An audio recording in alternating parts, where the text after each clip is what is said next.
Okay, guys, done with your AFM paper.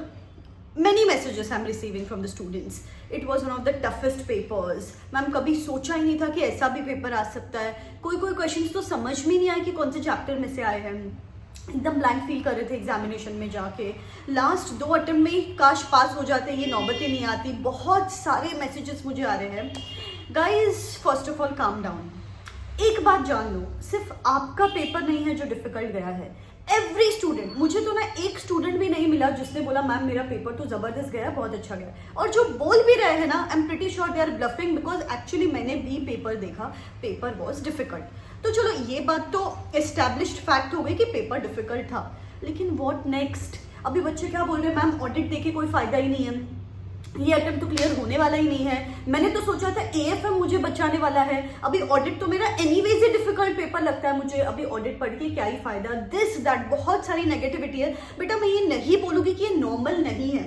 If I would have been a student, मुझे भी यही लगता कि यार एक पेपर तो बकवास गया है, अभी इसके आगे पढ़ के कोई सेंस नहीं है.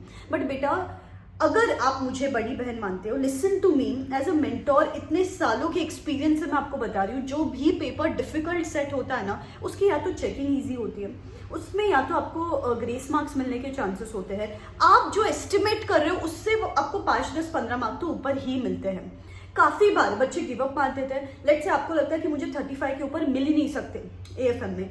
रिजल्ट के दिन आपको दिखता है कि 35 की जगह पे मुझे मिल गए थे 50 मार्क्स, लेकिन ऑडिट जो पेपर मैंने पढ़ा नहीं एक दिन पहले, उस वजह से मैं फेल हो गई. बेटा जो हो गया वो हो गया, उसके बारे में सोच के कोई फायदा ही नहीं है. अगले पेपर पे ध्यान दो. स्पेशली अगला पेपर जो है वो ऑडिट सब्जेक्ट है. ऑलरेडी आपको डिफिकल्ट लगता है, ऑलरेडी रिटेंशन इश्यूज होते हैं. अगर आपने और 2-3 घंटे भी वेस्ट कर दिए, हाई चांसेस बाद में जाके रिग्रेट करोगे कि पूरा सिलेबस ही खत्म नहीं हुआ. बेटा 10-15 दिन पहले भी अगर कोई चैप्टर पढ़ा है और अगर आप 1-1.5 दिन में पढ़ नहीं पढ़ते हो अभी 1.5 दिन में, तो एग्जाम के टाइम पे आपको याद नहीं आने वाला है. तो बेटा जो भी आपको सोचना है, जो भी दिमाग में लेके आना है, कैलकुलेशंस करने, वो एग्जाम के बाद 10-15 दिन बाद करो चलेगा. लेकिन ये टाइम है आपको सब साइड में रख के, कोई बैगेज आगे नहीं लेके जाके सिर्फ ऑडिट पे फोकस करो. बेटा छोटे चैप्टर से स्टार्ट करते हैं आज. PSU, group audits, internal audit, NBFC, 4 छोटे चैप्टर्स हैं. आज बिगिन कर लो, छोटे चैप्टर से आज बिगिन कर लो. कल का दिन इंपॉर्टेंट दिन है, उसमें जो भी आपने सिलेक्टेड ऑडिटिंग स्टैंडर्ड्स फिल्टर किए होंगे वो निकालो. परसों के दिन प्रोफेशनल एथिक्स तो करना ही करना है.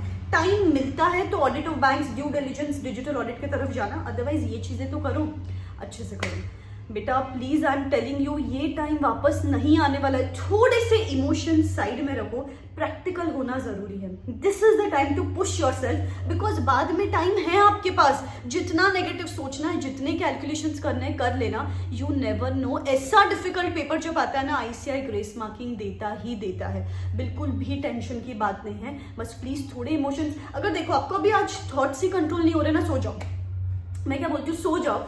कल सुबह जल्दी उठो, दोपहर 2-3 बजे उठ के पढ़ाई करो. लेकिन पढ़ाई नहीं करना या गिव अप कर देना, अगले अटेम्प्ट में दूंगी ये सोचना, ये बिल्कुल भी नहीं करना. एक कमिटमेंट मुझे दे दो, ma'am I am going to prepare for audit in such a manner कि इसमें मुझे एग्जामिशन मिलेगा.